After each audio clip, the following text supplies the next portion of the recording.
mikasika nio prime ministre io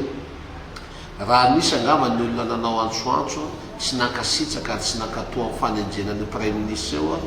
dia zahay zao anisany ato amin'ny etsika mena Bandeau Rouge indrisy anefa noho ny fandaminana noho ny fandresen-dahatra samby resy lahatra fa hoe avelo am'izao aloha ekeny izy io na izany anefa efa manakaiky ilay 2 volana nomen'ny filoham-pirenena an'io gouvernemanta io zay tarehin'ny prime ministre dia raha nisy hitsiny raha misy andian'olo efa mahatsapa sahady fa te mangataka fanalana azy ny avy eo amin'ny RMDM dia fahitany hoe nangataka fanalana azy fa zay Bandeau Rouge kosa mametsaka hatrany hoe aiza ho aiza ilay audit nampanantenain'ny prime ministre to zary tsy hitanay le audit ka aminay misavorovoro sainy vahoaka hoe iza ny vita audit iza ny tena efa tsatsa iza ny tena tsatehaka atao anatin'le audit fa raha zavatra tenenina ohatran'ireny tsy misy vokany karazana hoe fanjahonana tao ihany le izy mba hanaovana mikimaky politika mba haneren'olankolaka ny fijery vahoaka azy dia mody milaza fotsiny zany prime ministre hoe anao audit am'izay le olona miazakazaka manantona azy dia sanatsy ny vava hoe anao kolikolo le prime ministre dikandray mila vokany rehefa miteny ny prime ministre mila vokatra inona ny vokatra tokony hisy olona tsatehaka satria na tianana tsy tiana misy zavatra tsy mazava marobe misy fanodikodirana marobe nandalo tamin'ny fanjakana teo aloha ka raha misy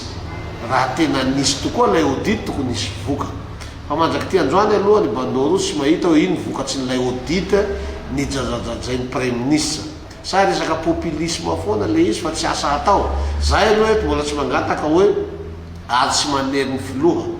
hoe esory prime ministre na manova gouvernemanta fa zay fotsiny manisy fanamariana be dia be koa ny ministre efa tsy karitsy ny Bandeau Rouge tsy nanaja lay teny napetsaky ny filoha be dia be ny ministre ny avokavo ary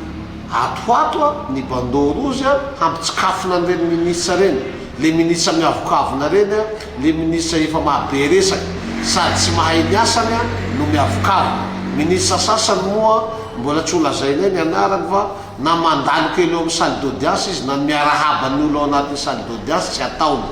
rehefa misy olona mitondra resaka aminy ao dia le olona olona manana ny valerany foana no raisina fa le vahoaka madinika zay nametsaka azy eo tsy asy ny fotony mba tsy hatongavana fampitsikafona etsika satria zahay koa azadiny fa Bandeau Rouge mba to tsy nanjay anjaranyty fanjakana ty tsy nanjay toerana mandraky ty androany tsy misy manana toerana ny zahay sy ny ekipanay dia vonona hanaramaso ary hanohana ka tsy avy aminareo no hanenjehan'olany filoha satria mazana raha filoha tsara dia mipiara-miasa aminy ratsy dia lasa ratsy foana le filoha dia tsy hoe tsy miongana ka zay tsy tianay hisa am'izao andro ny fanavozana zao nareo filoha aloha eto hitanay fa tsara fa efa mitady misy mpiara-miasa aminy ratsy zay tsy maintsy atsikafonay atoato ary hamohanay ny anarana ka mba tsy hatongavana am'izany miova famindra miova fihetsika miova fomba fatao fasibalalana rehefa misy vaholana itsika koa fa hiditra anatin'ny période cyclonique dia tsy maintsy manao anticipation zany tsika hipreparena mba tsy ireo zay hoe misy point noir atahorana hoe izy tondra-drano na hoe tetezana tapaka na ohatran dia efa mandiniky zay miaraka amin'ny ministre ny travaux publics sy ny ireo mpitantanao amin'ny fond routier fantanina faharoa dia matao prime ministre mandeha ny feo amin'izao fotoana izao fa mety hoe horava andravan'ny gouvernemanta ny député mety mitombona ve zay ny gouvernemanta ty jereo ny texte ny constitution sy ny disposition ndaisy ny HCC tamina metraka ny refondation fa tsy misy ny empêchement ny président tsy misy ny motion de censure ho an'ny gouvernemanta ary tsy misy mifandravana ny assemblée nationale lalàna dia zay dia samy malalalala ntsika dia hipetraka ny lalàna ary ajaina